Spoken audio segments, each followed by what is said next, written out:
Welcome into the best in paranormal podcasting. This is Darkness Radio. I'm your host, Tim Dennis. Today is going to be a great show, folks. We're going to focus a little bit on some American iconography and a little bit about teachings of the occult and a special person in American culture, that being Jim Morrison of The Doors. I read quite the book this past week and got to sit down and really get to absorb it. It's one of those books that I think you probably have to read twice because there's so many different concepts here that are fascinating that you really need to read and absorb. And I'll tell you, it's a great book that I'm honored to have our author on, Paul Wyld, today. It's called Jim Morrison, Secret Teacher of the Occult, A Journey to the Other Side. It's put out by Inner Traditions. And I want to bring Paul in right away and get to this because there's a lot of meat on this bone, folks. So let's bring him in now. Paul Wyld is a singer-songwriter, artist, poet, and author with a liberal arts degree in history. And I want to bring him in now and talk a little bit. We know kind of a little bit of the history of Jim Morrison, but not a lot before he gets to the door. So we'll talk a little bit about that history, and we'll talk about how exactly Jim Morrison is not just that singer that you know and that poet that you know, but actually tried to disseminate a secret message about not only the occult, but actually was a shaman and disseminated more of a secret message about life in itself and teachings in themselves and put them out to the universe through his poetry and through his music. So ladies and gentlemen, let's welcome in for the first time to Darkness Radio, which, by the way, Paul, is actually Darkness on the Edge of Town, which relates to one of the chapters in your book. Ladies and gentlemen, here's Paul Wyld. Paul, welcome into the show. Thank you. Thank you for having me. I'll tell you, I'm absolutely... I'm going to go through this book once again when we're done with this interview and kind of absorb it and take in a lot more from it, because there's a lot of different theories here, a lot of different esoteric theories. There's a lot of different things about Jim Morrison. You know, a lot of people, I think, take the idea that Jim Morrison might have just been a guy who took a lot of drugs and tried to espouse a lot of theories. And I don't want to shortchange him here, but I'm just giving you the layman's idea of what they think Jim Morrison was a guy who probably took a lot of drugs and tried to espouse a lot of theories from a rock and roll singer's point of view. And I think you're shortchanging Jim Morrison if you take that point of view. Am I right here? Yes. Yes. Well, yes and no. The Jim Morrison that is popularly known, he was a rock star, and he was a really good-looking guy who had a lot of stamina. He was in a very successful band with great timeless music, and it was the 1960s, and they were all young, so they partied. They had a really great time. Jim Morrison had a part of his personality to push things to the limit. So that was one of the reasons why he did so many different kinds of drugs, and he drank a lot, among many reasons. So that it's not necessarily shortchanging him to take that view of him, because ultimately that's what Jim Morrison signed up for when he decided to be a rock vocalist, right? And he was beside himself with that decision over time. Like in his poetry, we read lines in which he felt like he, as he put it, pissed his life away from rock music, which of itself would be remembered, poet or the writer or whomever. So he was ambivalent about that in the end, but he was every bit the American brand of the rock star in the 1960s for sure. I think the reason we shortchange him there is because he was so much more than that. He was not only well-read, but I think a lot more well-schooled than what we want to believe. And a lot more of a deeper thinker, even before the drugs. You argue in the book that these different drugs opened him up to a whole new universe rather than shut him down. I know we can get into it a little bit later in the program about how drugs can do one thing or the other. But to him, in his journey, it really did open up his mind, open up his spirit, and allow him to go further into his journey than I think he would have had he not gone to the extreme of using marijuana, LSD, and these mind-altering chemicals. It unleashed something within him that allowed him to become braver in his art and go further than he would have, say, if he would have just read a few Kerouac novels or decided to get into French art, French literature, and decided that, well, that I'm going to take, some stimulus from that and then go on my way and decide to apply what I've learned and go from there. Would you argue that it was a fine chemistry of everything that made Jim Morrison who he was? Or if you take one of those elements out, he isn't the man who he is? Oh, the former of what you just said is right. It was a fine bringing together of all kinds of different elements. I read an article recently, an interview with Mick Jagger, in which Mick Jagger was saying that Jim Morrison's songwriting, really put him on notice. That Mick Jagger acknowledged, for the first time public in an interview, that Jim Morrison was a rock god, but within that rock god was a major poet. So to understand Jim Morrison, you have to see that this person is a classic romantic, that this person loved words. He wanted to be a writer and a poet. He wanted to be an experimental filmmaker too. That's why he went to UCLA and got his degree in cinematography. He hated Hollywood because he thought it was seared for the masses and he wanted nothing to do with that. He was more aligned with loving French New Wave films like Contempt and Godard and Truffaut and people like that. He was more in line with things that were really like the cutting edge creativity, the avant-garde. But he'd read his whole life. And in high school and college, those 8 years leading up to the doors, his reading became really intense. This is a person with an enormous curiosity, with a very high IQ. So this is someone who not only read a great deal, but retained everything that they read. And Jim Morrison loved Franz Kafka, who journaled a lot. And with that cue from Franz Kafka, he started journaling. So everything that he read and retained, he thought carefully about and he wrote about in his journals. So by the time the doors came around, this person, along with their college degree and everything else, had the intellectual maturity of a 40-year-old with a PhD. I was just amazed at the person that I was discovering, during my research, that this person's intelligence, and not only that, his wisdom about life in general at that age, at age 21, was absolutely extraordinary. I mean, when you really look at The Lords and the New Creatures, his poetry book, it's kind of like brief with its like aphoristic way of writing poetry. Mm-hmm. They're very, very intuitive, very penetrating, really astute, insightful observations about difficult things like alchemy and shamanism and film and history, that it's not normal for someone that age to be able to talk about those things that intelligently. Right. So, and Jim Morrison's friends acknowledged that he was someone who had a very, very old soul and who was very wise, beyond his years. And, Ray Manzarek, he was the one who was able to see that Jim Morrison was not only, this amazing artist and this amazing intellectual. Ray Manzarek really loved Jim Morrison's company. They met in film school. Mm-hmm. You could see that he could be a rock star too. And he had these incredible qualities all coming together in Jim Morrison.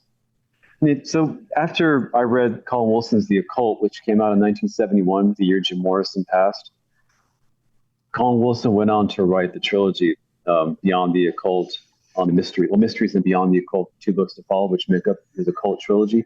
But after writing The Occult, he said that it mystified him, and this is a really big tome of a book, coming like 600-700 pages, mm-hmm. highly respected. he said it mystified him even more after writing that book. That's how I feel about Jim Morrison after writing this book. I'm even more mystified about what I've discovered in this person after writing this book.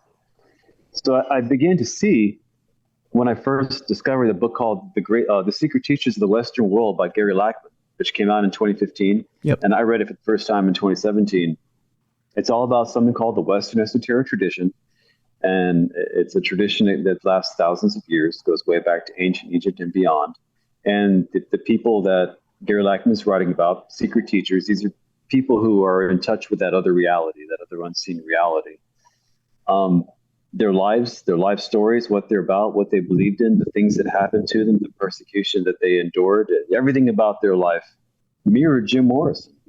And I felt like, wow, I think I have in Gary Lachman's book, like the key to understanding who Jim Morrison was and why we feel that so many of us feel at the core in this very primitive kind of way, unconscious way, that he's more than just a rock star. And I began to see he's like these secret teachers they make decisions at some point in their lives where they're going to have to get the courage to project their belief in life that it's a lot more than about the five senses, that there is an unseen reality, okay, that there is an angelic realm, that there is a spirit world, okay, that there's just way more than meets the eye. And they realize that's who they are, and they have to get the courage to project that, whether it be through music like Jim Morrison, it was shamanism, poetry, etc., or art, painting, sculpture, literature. The list goes on of the artistic ways in which you can express all of that. But it's an act of courage, because most of these secret teachers met up with a lot of persecution for those ideas, whether it was with the local authorities, with the spiritual authorities, the church, the Inquisition, etc. Jim Morrison was no different in the 1960s. The 1960s was the world's first great occult awakening. And here comes Jim Morrison, this really hip secret teacher who's also got it all going on to be a rock star. He was just hard to be, performing at that age, at that time. I find it to be just divine timing. That's what I've chalked that up to. Okay. The world was just ready for someone like Jim Morrison. Okay. You're breaking up slightly there, but that's okay. Let me redirect a little bit here, and let's start a little bit at the beginning here. Everybody needs a spiritual awakening, and in the book, you start kind of at his beginning, at the age of 4, when he sees the slaughter, if you will, out on the highway. Explain a little bit the slaughter in the highway and how he may have felt like he might have had a spirit kind of jump into him, and at that point kind of charge him, if you will, or that he might have had a mingling of spirits, and at that point change his life forever. He said that was the most important experience of his life. This happened when he was 3 years old, and he was on a family trip in the northern New Mexico desert. And he came upon an accident in which these Native workers were dying. They had died. And he felt that 1 or 2 of their souls had leaped into his, and that one of them possibly might have been a shaman, and that those souls stayed within him for the rest of his life. When you look at this story beyond just the actual event itself, it begins to take on a great deal of meaning, which I spend a lot of the first part of the book talking about. It takes place by Los Alamos National Laboratory, where those Native workers were on their way to go work. That's where the first atomic weapon had just been built. It used to be the Los Alamos Ranch School for Boys, which one of Jim Morrison's favorite writers was a student there, actually lived there, William S. Burroughs. When General Groves is looking for a place to hold the Manhattan Project to build the first atomic bomb, Robert Oppenheimer convinced him to do it in Los Alamos. They bought the ranch school, and they turned it into the laboratory they started building. A lot of the natives in the area thought that it would just be temporary with whatever was going on that they were doing, but it wasn't temporary. It became permanent. And the natives there weren't too happy about that. So in a much, much deeper spiritual level, here you have the eldest son of one of America's most outstanding military officers, because his father was an admiral, who has this extraordinary spiritual experience out in the desert, when America's military is involved in building the first, atomic weapon. Now, when Oppenheimer convened the scientists, that was in April 1943 to start this. At the same time, in April 1943, the year of Jim Morrison's birth too, there was a man in Switzerland who accidentally spilled the LSD 25 he discovered 5 years earlier on his hand, and had a very interesting bike ride back home to his house. And the same month this happened. So it almost, the creator was like, look, if you guys are going to build an atomic weapon with this much destruction, then I'm going to introduce a drug which is going to greatly expand your consciousness, so you're aware of what it is that you might destroy. You can't get instant enlightenment from LSD experience, of course, but many, many people's lives have been changed. In Jim Morrison's life was one of those lives that changed dramatically. He was taking LSD when you could buy it over the counter. Buy it over the counter in 1965, and he took a lot of it to break on through to that other side. And at that time, that's what people were doing. It was something that was really, really new. LSD was something that the CIA tried to use as a truth serum. It backfired. What happened was their CIA agents would leave the agency because they thought it was bullshit, and they discovered God. Yeah. So there's a long, long, long history with all of that. So to go back to New Mexico in the desert, it's a strange confluence of events that were happening, right? Also, that when this happened to Jim Morrison, Jack Kerouac was wrapping up the first hitchhiking trip that he wrote about, which became On the Road, and Jim Morrison said the doors would not have been possible if he had never read On the Road. It's really, when you look at the various chapters of Jim Morrison's life, they're spiritually extraordinary. They're breathtaking. It's an amazing story. And when I wrote, I thought, there's no way that I can possibly get every element of all this in here, because you're going to run the risk of explaining him, and that's not what I wanted to do. Yeah, I want the reader to get a sense of just how mysterious this person and their life was, and the mysteriousness of its synchronicity in the time that it happened. Things happened very fast in Jim Morrison's life, and he saw rock music. Like all the past secret teachers, he found in rock music a way to express his connection with reality. And Jim Morrison was a very generous person. He just wanted to make great art to connect with people about who he was and what he knew about life. That's who Jim Morrison was. And he had a lot of problems. He was absolutely no saint. There are points in writing where I threw down my research materials, like, I don't want to write about this guy anymore. But, you got to put judgment aside, right? And, and keep going. And the person that I discovered was very generous, very courageous, super intelligent. And he really gave himself over to the secret teacher's mission of opening up people up to cosmic consciousness through the music. There's some interesting points in the book, for someone who was so open spiritually. There were times, I think, in the book that are maybe a little bit frustrating, and I think I feel your frustration, and I want to talk to you about one of those points. It happens, and I know we're going to skip around a little bit here, Paul, but there's a point where he's dating his real first love of his life, which is Mary, and Mary at one point gets a little frustrated with him and takes him to church, wants to take him to church and pray with him. Mm-hmm. And if you would you tell our audience that story about them going to church and praying, because it's really one of those odd moments. And I want you to set up that story for the question I have for you about that experience. Yes, that's it. That experience is every bit as important in Jim Morrison's life as the one that we know in the popular culture about Jim Morrison, about the Indians in the desert. So the story goes, and I learned about this from Bill Cosgrave, who knew Jim Morrison for a couple of years right before the Doors happened. In his book, Jim Morrison, Mary and Me. And I thought it was very important. So Mary decides that she wants to take, so first of all, Mary Werbelow is Jim Morrison's college girlfriend. And they had a very close relationship. These two people really loved each other. Jim Morrison really loved her. And it was a very painful breakup for Jim Morrison. But in Florida, when they met, when Jim Morrison was going to St. Petersburg Community College, Mary decided to take him to a church one night because apparently she was concerned about, that Jim Morrison didn't believe in God, or maybe his faith wasn't there.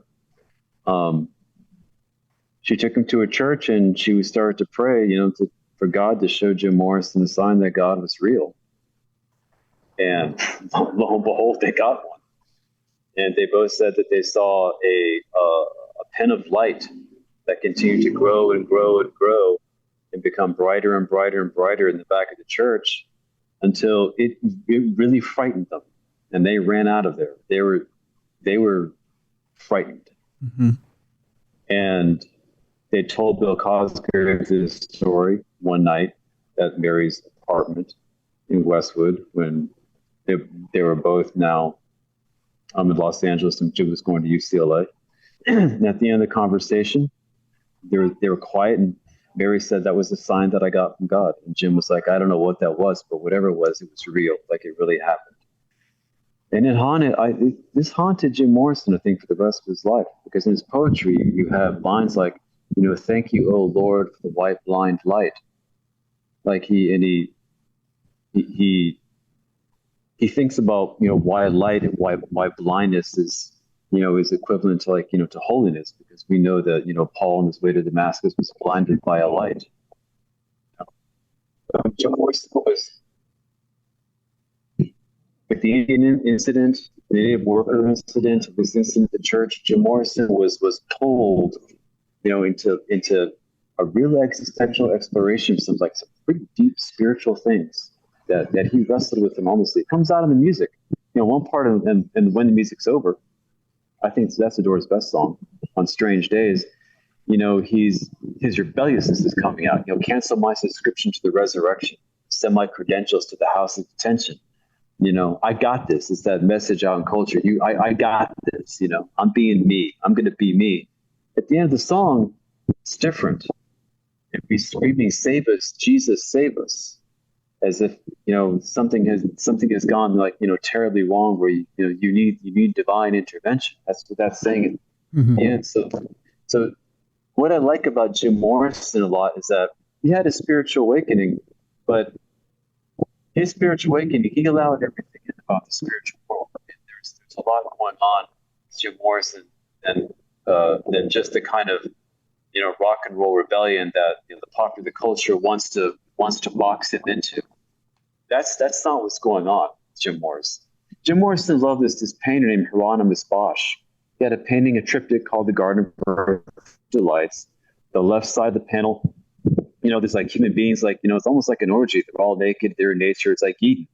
Well, it begins in the left panel. In the mid panel, it's like that. It's like, kind of Edenic, night in the 1960s, and everyone's just having a great time naked and all that. Then the right side of the triptych, it's hell. They're being tortured, they're in pain. So, and Jim Morrison was deeply fascinated with this triptych. When he was in Spain, he stood in front of that painting for hours and hours and hours, according to Pam Kerson. The painting's at the Prado Museum in Spain, and Jim was there visiting in those last 3 months of his life. He was living in France. They took a trip to Morocco and came through Spain. So with that painting, you can see the movement from, cancel my subscription to the resurrection. Let's be ourselves, have a great time, and, throw everything out the window to save us, Jesus, save us. It moves in that direction. Hieronymus Bosch was a Renaissance moralist. So this was on Jim Morrison's mind, and it fascinated him. And that experience in Florida, I think it stuck with him. Now, there's a lot of people out there that say that Jim Morrison might have been on the verge of becoming a Christian, might have been on the verge of asking for help that way, but thought that maybe one reason he couldn't because he didn't want to lose his rock star image, and everybody would think he has sold out, blah, blah, blah. Who knows? We're never going to know the truth. Why? because everything in Jim Morrison's life is mysterious and always will be. Like everything about this person is deeply mysterious. I think it might even be a little more simpler than that, Paul. I mean, if you look at it, Pamela was his way of taking the controls off of everything, right? And kind of going wild. He becomes the Lizard King after that, right? Everything becomes kind of right-brained after that. Everything is kind of, he's giving into his reptilian brain. He's giving into his indulgences. He's kind of going with the flow. He's opening up and letting, kind of going with the flow, and he's trying to tap into the universe, so to speak, and giving into all indulgences, seeing how far he can take things.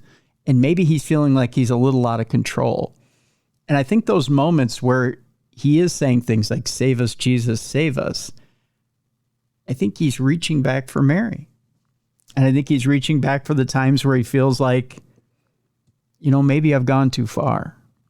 Maybe I see that there's only one end to this, right? There's only one way this is going to end. And it isn't good.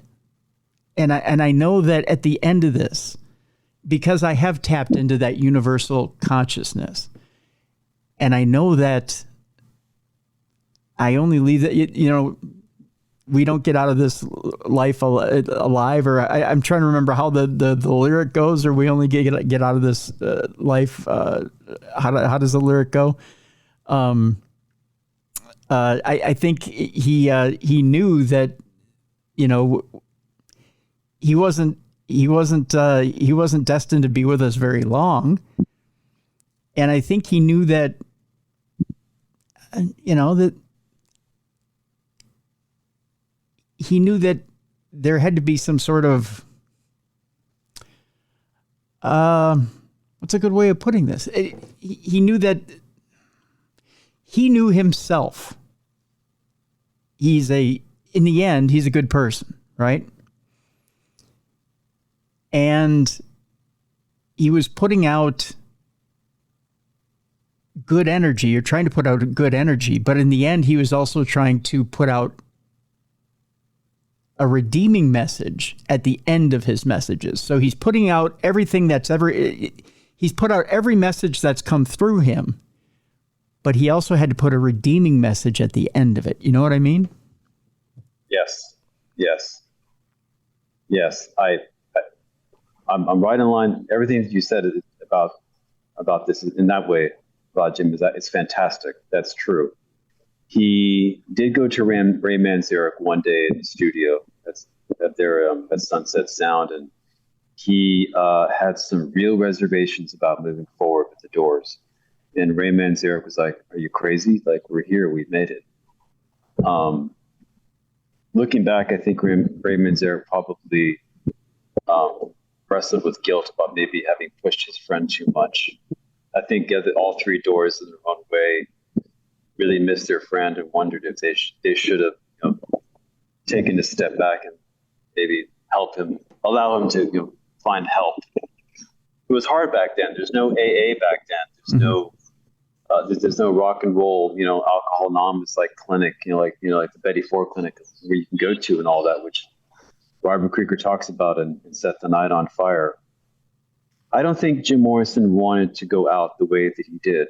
And I think a lot that had to do with that is when he was in Paris, he meant to go to Paris to get his life together, to start writing again. I mean, Pam really loved Jim Morrison a great deal. What she loved about him the most was his lyric writing and his poetry. And she really wanted him to have a quiet life as a writer. And she was getting that part of Jim Morrison in a way finally in Paris. But the problem is that when he was in Paris, what made him, I think, really anxious and very nervous was that nobody could guarantee him that if he was convicted on appeal with what happened in Miami in 1969, that he was going asking people like, "Hey, can somebody reassure me," to his lawyers, that if I'm convicted, they're not going to put me in Rayford prison. And of course, nobody can do that. Mm-hmm.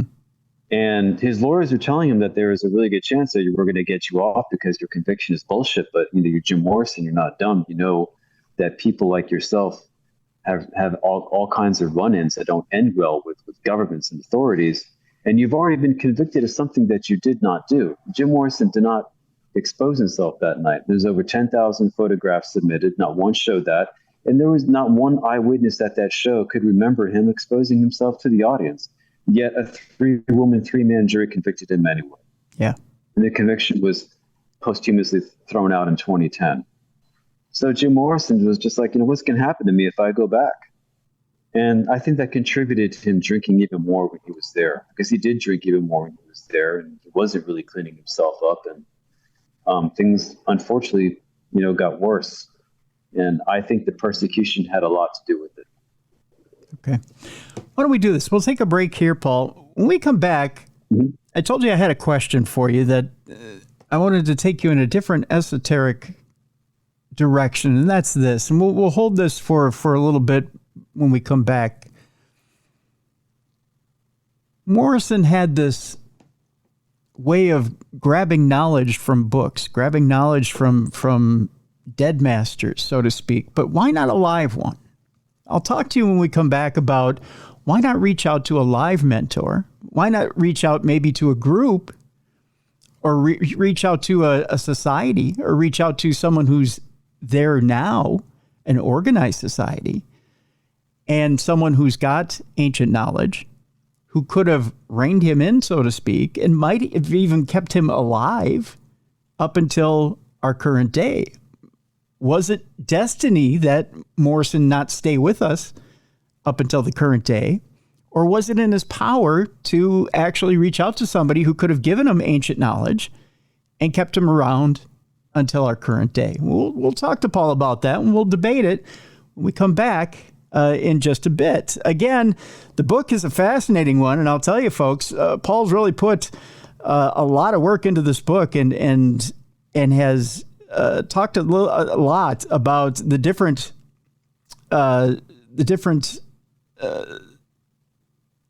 what's a good word of putting this, Paul? The different influences that Morrison had, the different ways that Morrison took and channeled different influences of not only poets and writers, but also different occult influences that he took and put into his music, into his poetry, even his filmmaking. Everything that he took into different influences, and the way he put it into his art and the way he lived. And you've done a complete study of Jim Morrison and put it into this book, and it's very fascinating. We're also going to talk about how Morrison's life, when we come back, mirrors Lawrence of Arabia, the movie Lawrence of Arabia. We'll talk about that when we come back as well. Paul Wyld is my guest. The book is a fascinating one, folks. Jim Morrison, Secret Teacher of the Occult, A Journey to the Other Side. When we come back, why didn't Jim Morrison reach out to a live mentor?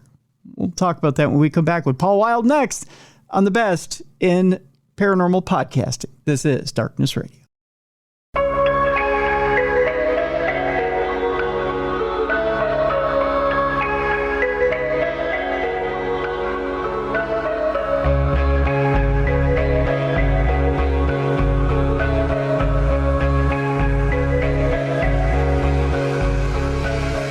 Welcome back to the best in paranormal podcasting. This is Darkness Radio. I'm your host, Tim Dennis. My guest, Paul Wyld. The name of the book, Jim Morrison, Secret Teacher of the Occult, A Journey to the Other Side. So, Paul, in the book, throughout the book, you make the comparison and you compare and contrast with the movie Lawrence of Arabia. And it's a fascinating compare and contrast at that. Tell me why, and I know why from reading it, but tell me why you keep comparing and contrasting Jim Morrison with the lead character in that movie. So, Lawrence of Arabia came out in 1962. Jim Morrison would have been about 19. I did get I had a suspicion when I saw this movie at a film festival in Santa Monica in 2017. My initial research was starting. And the idea to write this book is burgeoning, that he saw this movie. What's going on in this film, the dialogue, et cetera, is reflected in the themes of some major Doors songs, like, Take It As It Comes. The movie is about someone who is just as well read as Jim Morrison, who is just as adventurous as Jim Morrison, who, like Jim Morrison, refuses to become a robot. He does not want to go into have ordinary life, shut down his connection to another world. And what I think Jim Morrison learned from Lawrence of Arabia, what a lot of rock stars learned from Lawrence of Arabia, like David Bowie and Mick Jagger, etc., is that you can become somebody else. You can transform your person. You can shatter your identity and rebuild your identity in a completely different way and project a completely different side of yourself. That's what we get from Lawrence of Arabia. And this movie, kicks off the decade of the 1960s, where people are leaving everything behind that is, quote unquote, normal, acceptable life, and they're heading off into the unknown. And this is what T.E. Lawrence did in real life. Mm-hmm. He was arguably the first rock star in his way when he decided that he was going to become involved in leading the Arab Revolt. A journalist from a paper in Chicago, came and took photographs of him and took down his story. A lot of journalists did, but this is the person depicted in the film. And these images and his story made him world famous, right there at the end of World War I. The Arab Revolt happened between 1916 and 1918. And T.E. Lawrence wrote a book about all his experiences called The Seven Pillars of Wisdom, which I'm sure Jim Morrison read. So here is somebody who went from wearing an army uniform, very conformist, to wearing the keffiyeh and a robe of one of the Arab tribes, that he was leading, with the saber sword that he had, in a completely different world with a completely different set of morals, a completely different set of values. The warrior was highly valued in that culture. And Lawrence of Arabia just went all for it. He was uncompromising, to the end. He followed it through. In the film, we even see him have reservations that he expresses to his boss, the top general there in Cairo, like, I don't want to go back out in there. He tells him that not everybody has a destiny, Lawrence. It would be, bad for a man to flunk it if he had one. Mm-hmm. Yeah. And I think Ray Manzarek, in so many words, in his own way, told that to Jim Morrison when Jim Morrison was like, I don't know if I really want to proceed with this, with the Doors. And they're like, hey, Ray Man's like, hey man, like, you've got a destiny. Jim Morrison did have one. So I think from Lawrence of Arabia, it helped Jim Morrison to wake him up to that warrior-like quality in him, in that it was possible to become somebody else. This is the same region in the Middle East that his other great hero, Alexander the Great, crossed and recrossed, during his initial campaigns into Asia. So I think from Lawrence of Arabia, Jim Morrison, like other rock stars, are like, well, I can become somebody else, and I can do it in this wonderfully elegant, awesome, adventurous way. This is a film that inspired Steven Spielberg to become a filmmaker. He said he went to see that movie when he was a kid in Phoenix, and he was like, wow, what did I just see? And you can see in a lot of films, especially by Steven Spielberg in particular, the influence that Lawrence of Arabia, had.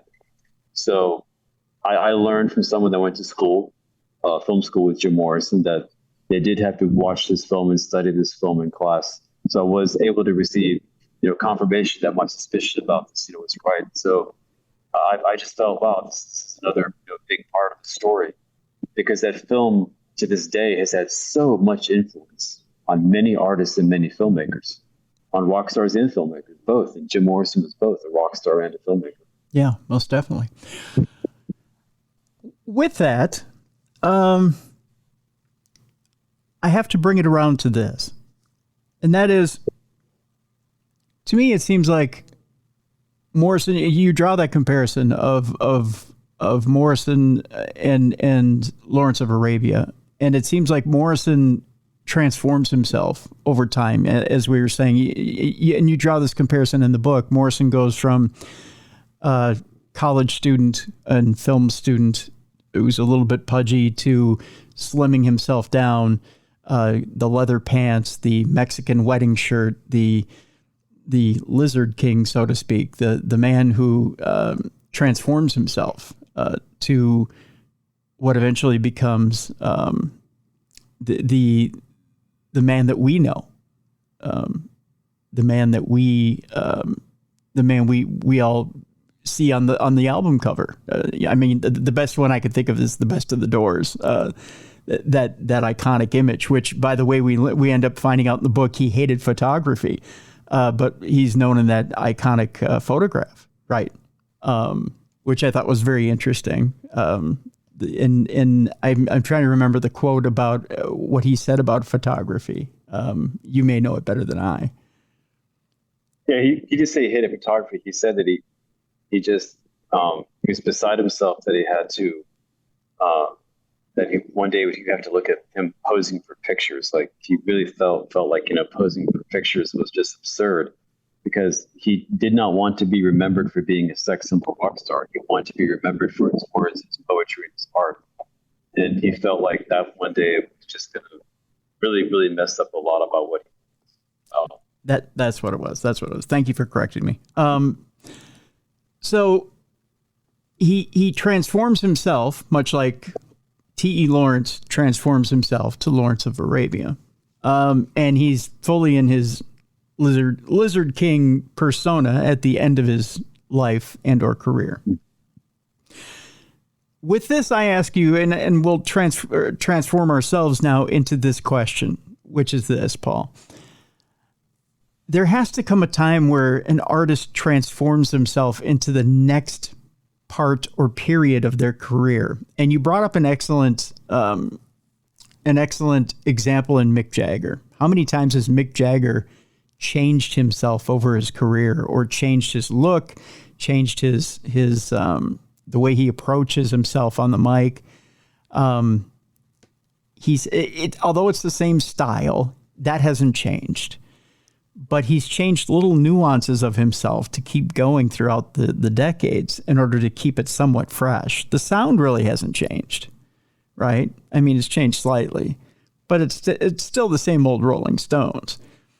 You do point out in the book that at one point, Jagger shows up to a Doors show to try and get an idea of how to entertain stadiums, because at this point they were starting to play stadiums themselves, and he was trying to get an idea of how to captivate an audience. So he wanted to see how Morrison was doing it, and it ended up not being a very good night for Morrison. Do you want to tell our audience a little bit about that night? Right, that's the night that the Doors had played the Hollywood Bowl. I thought that was musically a fantastic show, and Jim Morrison was high on acid that night. But I also think Jim Morrison wanted to deliver a musically really good show at the Hollywood Bowl. This was being filmed, and he did not want to mess it up with like invoking a riot or creating a riot or anything like that. Mick Jagger was also in the audience, and he wanted to make an impression on someone that he really admired musically as well. He thought, quote unquote, a prince among men. That's an interesting night, because even though, well, first of all, comparing Jim Morrison and Mick Jagger is kind of ridiculous. Mick Jagger is someone who's he's already naturally a slim person. Yeah. His father was also a phys ed teacher. So taking care of himself was ingrained in his mind at a very young age. Jim Morrison was different. He was someone who was pudgy, almost chubby most of his life, and then he deliberately slimmed down. But in the end, it wasn't very sustainable. Jim Morrison was not someone like Mick Jagger, where if you go on YouTube, you can see him to this day, getting to the gym for 2 or 3 hours every single day. With Jim Morrison, like I can't see that at all. Right. So the big reason why the Stones have lasted so long is because their frontman has just an extraordinary sense of taking care of himself. And not that Jim Morrison did it, but Jim Morrison was just, a really different person. So Mick Jagger, I think what Mick Jagger would probably say today is that even though at the time maybe I felt in my youth I didn't think the show was that much of a success, I'm just a different person who's meant to be entertaining people in stadiums. Whereas Jim Morrison felt that the Doors are really good in smaller environments, like not stadiums or the Hollywood Bowl, not small clubs, something in between where there's a lot of people there, but there's a much more closed atmosphere, because the Doors music it's personal, and you're coming into Jim Morrison's world. That's the magic of it. It's kind of diffused in a stadium. Yeah. Yeah. So, but I saw the Rolling Stones for the first time over the summer at SoFi in Los Angeles. Yep. And it was like they're a fantastic stadium band. Oh, yeah. I mean, yeah, it's extraordinary. That really would not work with the Doors. The Doors is something that is more intimate and come into Jim Morrison's amazing magical world. Every bit is amazing, just not doesn't belong in a stadium. I think that's what Mick Jagger would probably say these days. Well, and if you've ever seen the Stones play a club, it's a different act. It's I watched a set on television once. They played a surprise gig in a club in Chicago. It was not the same set. It just wasn't, because Mick has to tone down his act. He becomes, in a club, he can't, he's not strutting up and down a stage. He's not full of energy. He is a stadium singer. And he's done this thing where he's learned to be larger than life. And that's his act, right? It was extraordinary to see this man who was 80 years old running around that stage. I was like, look at this guy. He thinks he's 22 years old. Right. And of course he takes care of himself, so he can still do that. But I think that's why he takes care of himself, because he knows that's his true energy, his true place. And if he wants to keep doing it his age, he's got to hit the gym, right? Right. Yeah. And you're right. It's 2 to 3 hours a day of I'm sure cardio and working out and whatnot, and God love him. That's his place in the world, and he knows it. But when you try to put the Stones in a club, sure, the band sounds fantastic, but then Mick has to make himself small, and then it doesn't quite work the same. They sound great, sure, but it's not the same band. And like you said, you put the Doors in a smaller club. You're bringing Morrison. Morrison's bringing you into his world, and he's playing you like a puppet. It's an amazing experience. Well, he told people like his sister that, like, well, now that we're playing like these big giant venues, like stadiums and stuff, he said that I feel like I really have to give the audience their money's worth. But that's a trap for an artist. Yeah. It's all about what being really confident in what you want to be doing artistically, for the audience, and they're the ones who are showing up, because that's the spirit and the energy and the vision that they want to see, right? So when you get into these places that don't have too much to do with bringing out all these amazing things about Jim Morrison, it just becomes diffused. And unfortunately, those bigger shows, a lot of them were great. A lot of them didn't get very good reviews at all. Yeah, it's a different animal, that's for sure. You have an interesting quote from one of my favorite singers in the world and one of my favorite bands in the world, which is Ian Astbury of the Cult, who came in and fronted the Doors of the 21st century. And he had a very astute, interesting observation. And that was, it was like trying to take on 220 volts when you're 110 volts or something like that. It was basically trying to put too much energy into it. It was like you're trying to absorb too much energy trying to do that music, and trying to fit into that role. It was like trying to take. I chose that quote because, in relation to what Ram Dass was saying about the electricity that is involved in spiritual awakening, the jolt of energy that comes with, the expansion of your mind, of cosmic consciousness and sudden awareness of the spiritual world. And here was Jim Morrison, like, between these 3 points with Van Zerek and Densmore and Krieger to his left. I mean, it was the killing field. It was the place where, like, the energy is just so intense. And Jim Morrison is a shaman. and you have this tremendous voltage of spiritual energy coming through. We're human beings with a central nervous system. You can burn it out. And I think that's partly, what happened to Jim Morrison is that to an extent he burned out his inner circuits, with the tremendous amount of psychedelics that he did, all the spiritual energy coursing through him. Like he told Frank Losandro, his friend, like I drink to shut the demons up in my end, clamoring, for my attention to be creative. So, wow, what can you say to that? But, wow, if that's what you need to do to shut the voices up in your mind, is just drink a lot.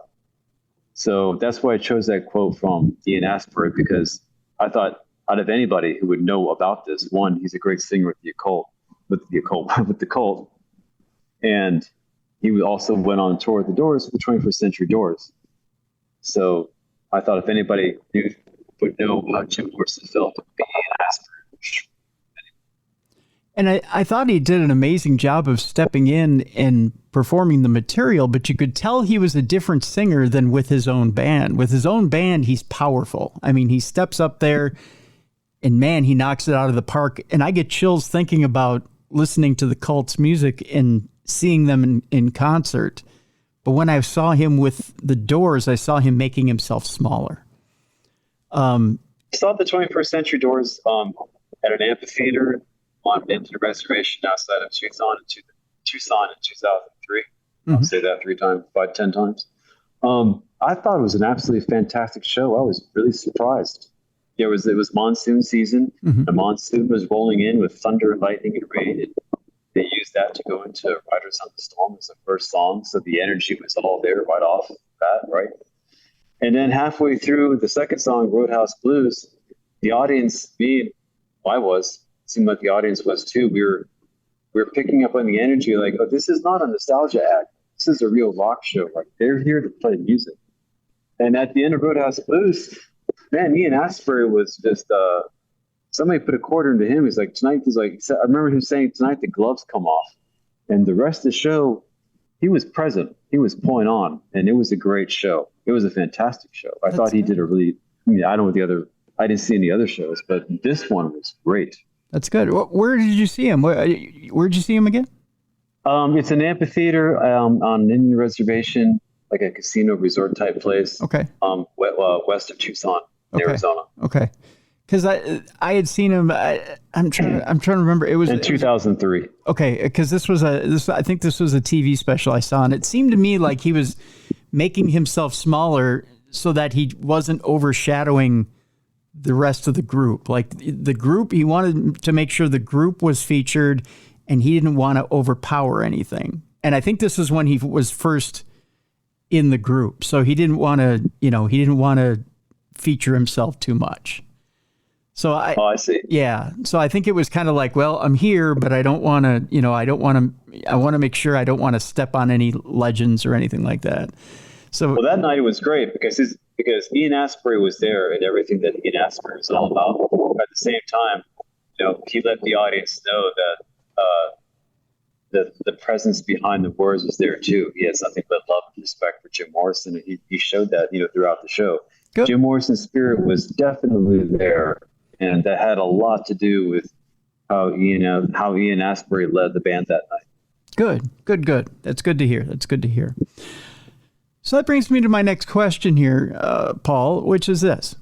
Of course, we all wish that Jim were here to this day. There's some people that are convinced that Jim is here to this day, that maybe he faked his death in France. I won't go into that. But John Densmore said that if there's anybody who would pull that off, it would be Jim Morrison. Go ahead. Yeah, that's true. That's true. Well, let me get your opinion on that. Now, do you think that there would have been a chance that Jim would have done that because of the pressure? Oh, yeah. Yeah. Like I said, he was really worried about what would happen to him back to the United States. And he lost on appeal. I personally think that they were trying to put him in prison to get him killed. Now that I know about the Western esoteric tradition and secret teachers, a lot like Jim Morrison, like Giordano Bruno. So Giordano Bruno, he was executed in 1600, He's Italian. Mm-hmm. He was an occultist, very brilliant person. He had to leave Italy in the beginning of the 1590s. No, I think a little bit before that. But he returned like 1592, 1593, thinking that the Italian authorities had forgot about who he was and his message and his whole way that's about him. It's very similar to Jim Morrison. That didn't happen. And he had a falling out with his patron in Venice. And before you know it, the Pope has him locked up for 6-7 years. Then he's put to death. But he took a gamble. He thought that if I go back to Italy, maybe things will have, maybe they'll either they'll forget who I was, or maybe they'll remember who I was, but they won't care anymore. So Jim Morrison was wrestling with similar questions about what's going to happen to him if he goes back to the United States. This is very serious. This is somebody who was having an enormous effect on the culture. That the established culture in America back then did not like the fact that an admiral's son was out there behaving as he was behaving, affecting, America's baby boomer generation. Mm-hmm. And his father actually went to the Navy and said, "Listen, do you want me to resign because of my son?" That's powerful. Yeah. That's a lot of influence. So they were out to get him, and they got him in Florida. And this made him, very, very nervous. So would Jim Morrison have done something to disappear? Yeah, that's a possibility. That's a possibility. Now, when Ray Manzarek got news of what was happening in Paris, that he might have died, he sent Bill Siddons out there, the manager. Mm-hmm. And when Bill, to get a hold on what's going on, all that, when Bill Siddons called Ray Manzarek, and during that conversation, Ray Manzarek said, "Well, did you lift the coffin and see the body?" And Bill Siddons was like, "No, I didn't." So Ray Manzarek's reply was, "So as far as we know, we could have, they could have buried an empty coffin." That's true. That's a possibility. There's only 5 people at the funeral. It happened very quickly. They buried him quickly. Yeah. I think, if, like all things Jim Morrison, again, we're not gonna know. But I think maybe in the ballpark of the truth is that the coroner's report, the doctor's report, said that he died of a heart attack. Mm-hmm. They didn't do an autopsy, so they didn't find heroin. Now, they signed the death notice very quickly, and Pamela Curson did not put there that he had next of kin in the United States, which would have delayed the burial. And if they delayed the burial, it would have given the Parisian authorities, more time to maybe say, well, maybe we should do an autopsy. And if they did an autopsy, they'd probably find heroin. They found heroin, then it becomes a possible murder investigation. And that puts Pamela Curson at the center. Yeah. So the thinking is, I think, was let's get this body buried fast and let's get the fuck out of here. Yeah. Yeah. True. Very true. Yeah. That's what I think that's what I think maybe the truth is there. I mean, their friends were people like Agnes Varda, the great filmmaker, people like that. People were very smart, very intelligent, and they were French. And I'm sure they would be in Pamela's ear about how to handle this with the French authorities. Yep. So people don't get into trouble. Yeah. There's some people, eyewitnesses, saying that they saw Jim Morrison at the Rock and Roll Circus, a popular rock and roll nightclub in Paris at the time, that he was drunk and that he might have been given heroin that night. There are people that said that have testified to fleeing France when this happened because they were afraid that they're going to become suspects in a possible murder investigation, that they sold the heroin to him that killed him. Very mysterious circumstances all the way around. I personally think he can go either way. Either he disappeared, or maybe he did die because of the heroin, or maybe just all of his lifestyle in general taking a huge toll on him, and then burying the body very quickly to just get the Parisian authorities off their back as fast as possible. There was, and I'll bring up this one point and then we can move on to the next question, which I think is kind of an interesting what if question. There was, I seem to remember on Friday Night Videos when they had Ray Manzarek on and the other, Robbie Krieger, some of the other members of the Doors on, and they were talking about the quote unquote old days of the Doors, I seem to remember, I don't remember who it was who slipped. One of them slipped and said that Jim was still alive. And I don't remember which one it was. And and then they were kind of giggling. They were giggling it off. I don't know if that clip is on YouTube, but somebody at one time had captured it, put it on YouTube, and then it came down very quickly.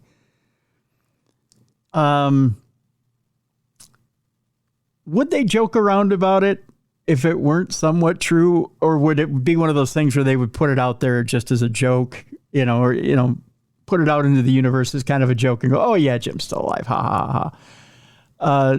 Who knows what Robbie Krieger and John Densmore and Ray Manzarek, really know? We don't know. We're never going to know everything because, understandably, they're not going to tell us everything. The Doors family is the Doors family.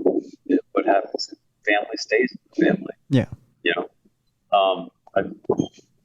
Jim Morrison, captivates the imagination in so many different ways, with the public, that his death has become this mythological thing.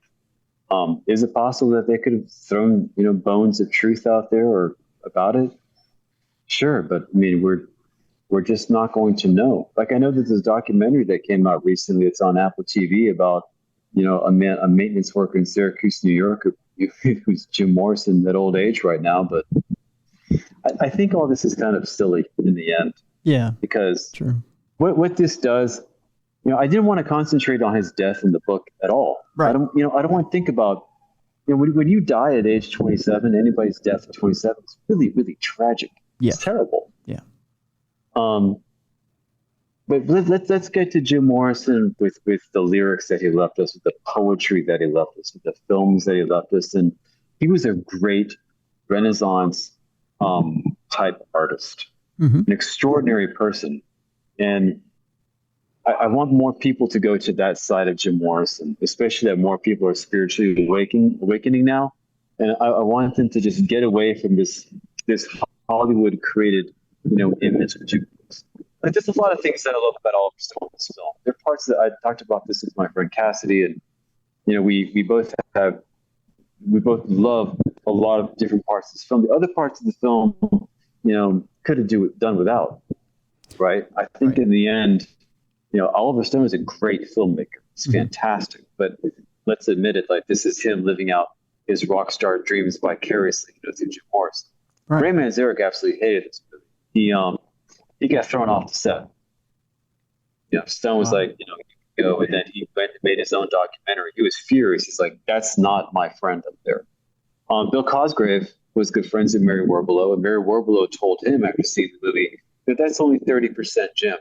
The rest of the 70% of him is missing. Like, it's just not there. So it's a Hollywood, we have to remember this is a Hollywood film about a person who hated Hollywood, right? Mm-hmm. So I'm hoping that there's a person out there who could play Jim Morrison, and that a new film can be made about him.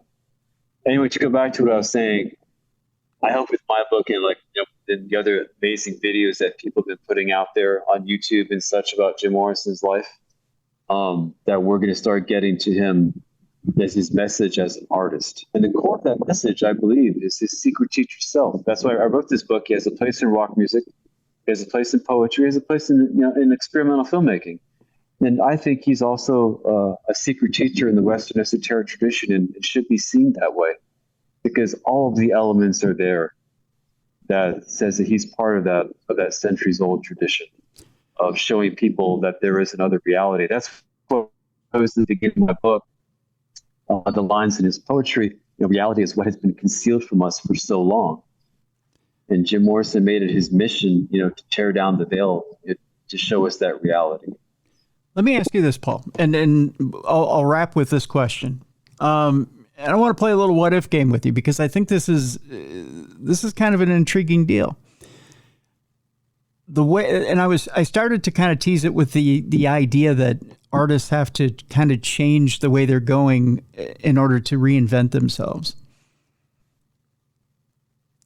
Let's say that Jim Morrison goes to France, decides I'm going to get cleaned up and then come back to the States, but comes back to the States with the idea that while he's in France, he meets up with, like, let's say the Knights Templar, or he meets up with a secret society who says, you know what, we'll expand your esoteric or your knowledge of the occult or ancient orders or ancient knowledge, but you can do it under our order and we'll protect you.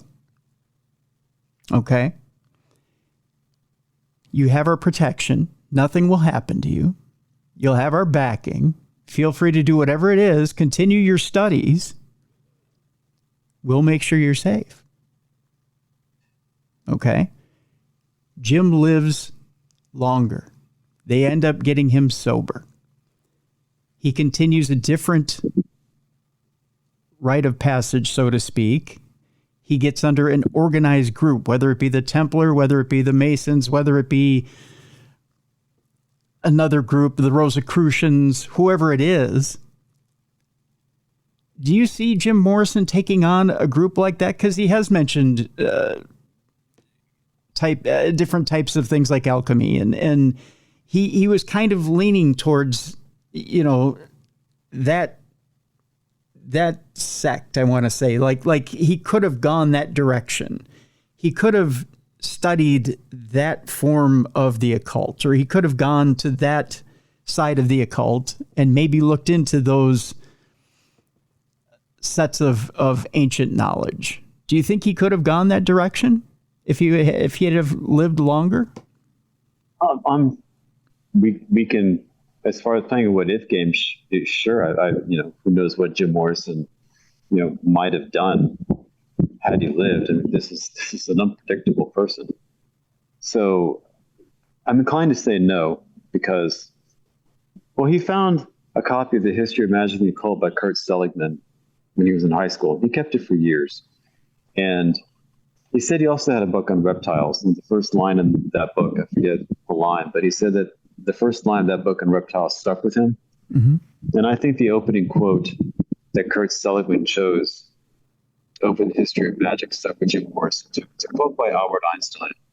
And it says that the fairest thing that we can experience is the mysterious. And I think that Jim Morrison, that stuck with Jim Morrison too. He kept that book for quite a while before he gave it away to his friend Ed Martin when he was at FSU. And Jim Morrison, we can say, is pretty much the most, mysterious, rock vocalist that you can experience in rock music. And that, to me, is the essence of the occult, is that you're participating in many things. You're participating in mysteries. And the very act of these participation, these mysteries, is what keeps the wonder of your being, of your inner child alive within you. And I think that is part of the very strong appeal of exploring the occult and all the many, many different ways that you can do that. To answer your question, maybe. I'm inclined to say no, because Jim was just not a joiner. He probably joined, he probably would have been even more disruptive than Aleister Crowley was when he joined. What was it, the New York, the Golden Dawn? Yes, the Golden Dawn. Yeah. Things probably would have went even worse. He just wasn't really a joiner. Jim Morrison wanted to express his connection with the spirit world, with the angelic, with that other reality, through poetry, mm-hmm. through words, through film, through music. He was at his core an artist, and like a typical Sagittarius, he needed his freedom. Mm-hmm. And I think that the more ceremonial aspects of those orders and groups that you mentioned, that he probably would have felt confined by that over time. Okay. I think he would have been very interested in what they were into. I think he would have been very interested in all the literature associated with Rosicrucianism and Templars, etc. Jim Morrison, you can bet he had some kind of a working knowledge about those types of groups and things like that. Yeah, but as far as if he was alive and joining them, in which he would become like a dedicated, acolyte, rising in degrees. I don't think so. Okay. Fair enough. I one of those questions that as I was reading the book, I thought, had they have offered protection in exchange for membership, would he have taken it? I wonder if that would have extended his life any. So I figured I'd ask you that question. So just an interesting what if. I don't know if anyone had ever asked you that question before. I mean, no. And it's a very good question, because there were people in his life who were connected to, different types of occult orders. His other girlfriend was Patricia Keneally. They were actually married in what is known as a Celtic knot tying ceremony. And she was a practicing witch. She was into witchcraft. And Jim Morrison was interested in those things immensely. And in some ways, one new friend said Jim Morrison kind of reminds her like a Druidic priest, or I can completely see that. But I just cannot imagine Jim Morrison actually going into a type of order that he was going to have to do X, Y, Z, and like in the rigorous way that is demanded of you, and sticking with that program to ascend in degrees, even if they offered him protection. Okay. I mean, I don't think Jim Morrison was someone who would become like a Freemason or something like that. Okay. Fair enough. That said, who knows? We're talking about Jim Morrison here. Who knows? That's true. That's very true. Well, I encourage people to go pick up the book, Jim Morrison, Secret Teacher of the Occult, A Journey to the Other Side. We have a link in the description of this program, so we'll make it easy for you to go get that book. Again, it's an enthralling book. It's a very interesting book. Paul, you've outdone yourself, my friend. It is fascinating. Just this journey of putting together all this information and drawing these parallels, showing people exactly who this man was. I know it was probably an exhausting process of putting this together, but you've done an outstanding job of putting this together. And again, I tip my cap to you. Thank you. I hope it leads to better books written about him, because this person deserves as many like sharp artistic minds thinking about his art, and I think he's going to be with us for a really, really long time this way. All right. Well, again, I want to thank you so much for being with us today, Paul, and best of luck with the book. Thank you. Thank you for having me, Tim. Thank you. Appreciate it, Paul. Folks, a couple of things to remind you about as we leave you for the weekend. One, the Darkness Radio app for Apple is available right now. Updated if you haven't updated it. If you don't have it, go ahead and get it in the Apple Store. Two, if you're not watching this show on video, if you're listening to the audio version, it is the original Darkness Radio on YouTube. Be sure to go like and subscribe on YouTube, or you can also get the video version on darknessradioshow.com. It's right above the audio version on darknessradioshow.com. And three, because it is the weekend and we were firmly in spring, there's lots of spring cleanup going on right now. If you have a neighbor that's disabled or possibly even elderly and needs help with that spring cleanup, please go help that neighbor. Be a light in someone's darkness this weekend. Be sure to go out and help those less fortunate than you. Just a message from your friends here at Darkness Radio. For Beer City Bruiser, for Mally, for Jess, I'm Tim Dennis. Thank you so much for joining us for the best in paranormal podcasting. You've been listening to and watching Darkness Radio.